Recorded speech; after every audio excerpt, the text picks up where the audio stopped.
Hello everyone and welcome back to this week's ECG of the week. Take a second to pause the video here and review this week's clinical vignette. Now let's take a look at his ECG. So we're going to use the 6-step method that we outlined in our ECG Basics tutorial that you can find on our Facebook page as well as our YouTube channel. The first step is finding the rate. So we'll zoom in here. We'll find two nice R waves right here and here. And we're going to use the 300 method. So this entails counting the big boxes between the R waves. So we have 1, 2, 3, 4, 5 big boxes. So 300 divided by 5 gives us 60 beats per minute. Next, we're going to check the rhythm. So we can actually take this distance and compare it across the whole ECG strip to see if it's the same. So if we drag this over, we can see that the distance between the R's is about the same all the way across. So this would give us a regular rhythm. Next, we're going to look for the P waves. So we can see that there are P waves present before all of the QRS complexes here.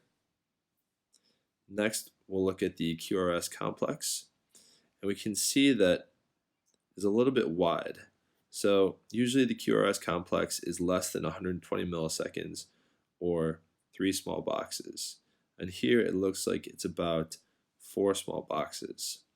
We can also see this slanting up here, whereas normally you'd expect a pretty sharp incline and then decline. There's more of a slanting upward curve, a slurred QRS complex. And this is known as a delta wave and is very much associated with this particular syndrome. Next, we're going to take a look at the PR interval. So we can see here the distance between the end of the P and the start of the QRS complex is almost non-existent, so very, very short. And this is all the way across. We can see here very, very short PR interval. And then finally, we'll take a look at the ST segment. So we're looking for any elevation or depression. However, if we draw a line here across the isoelectric segment, we can see that there seems to be no elevation or depression. So this is normal ST segment. So these are our findings. As we said, the rate is 60 beats per minute. The rhythm is regular. P waves are present. The QRS is broad with delta waves. So that's the slurred upstroke that I talked about here, kind of slanting upwards. We also have a very short PR interval. And then the ST segment is normal. And the interpretation of this is Wolff-parkinson-white syndrome. And this would actually be a Type A syndrome. So type A is described as having an upright positive delta wave in all of the precordial leads with a resultant R that is greater in amplitude than the S in lead V1. So if we zoom in here to V1, we can see that we have very tall R waves. And these amplitudes are much greater than the S waves.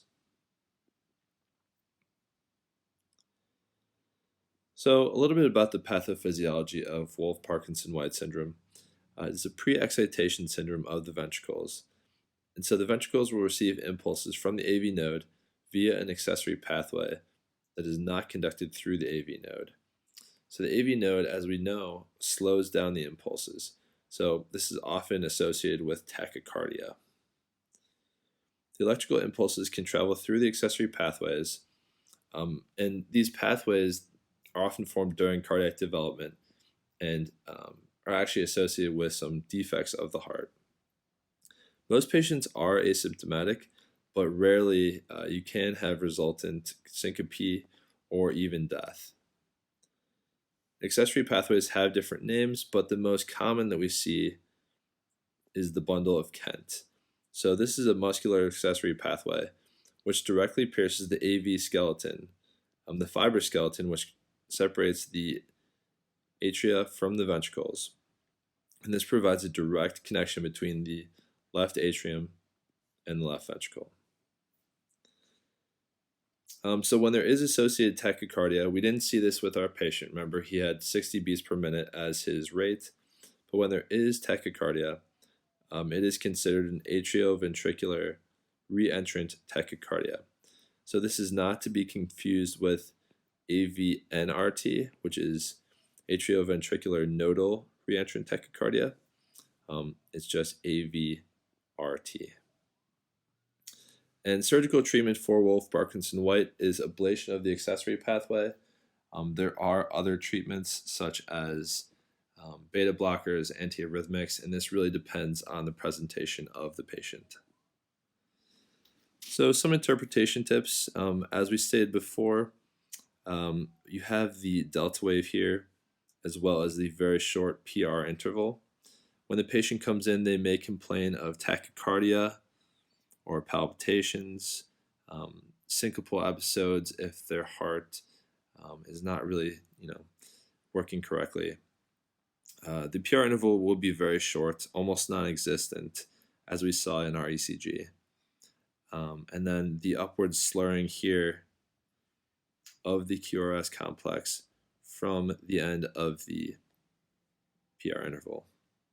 And then the QRS will also be much broader, so be greater than 120 milliseconds. So this is an example of type B Wolff-Parkinson-White syndrome. So type B is actually a predominant negative delta wave and a QRS complex in V1 and V2 that becomes positive in the transition to the lateral leads. So this is very similar to left bundle branch block. And if we zoom in here, so V1 and V2, you have a very prominent negative delta wave. So V1, V2, negative there. And then our next example here, we have a pediatric example of Wolff-Parkinson-White. So the changes in the pediatric ECG will be much more subtle when compared to an adult. The PR interval is short in children. However, this is short even for a child. If we zoom in here, and the QRS complexes, as you can see, don't look particularly broad.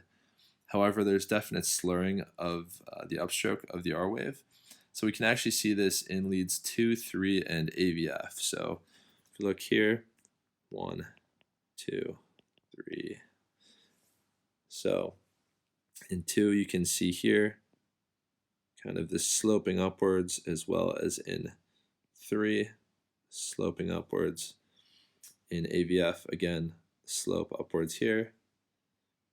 And then if we zoom over here to V4, we can see here as well the slurring up instead of a nice, crisp, sharp upward movement.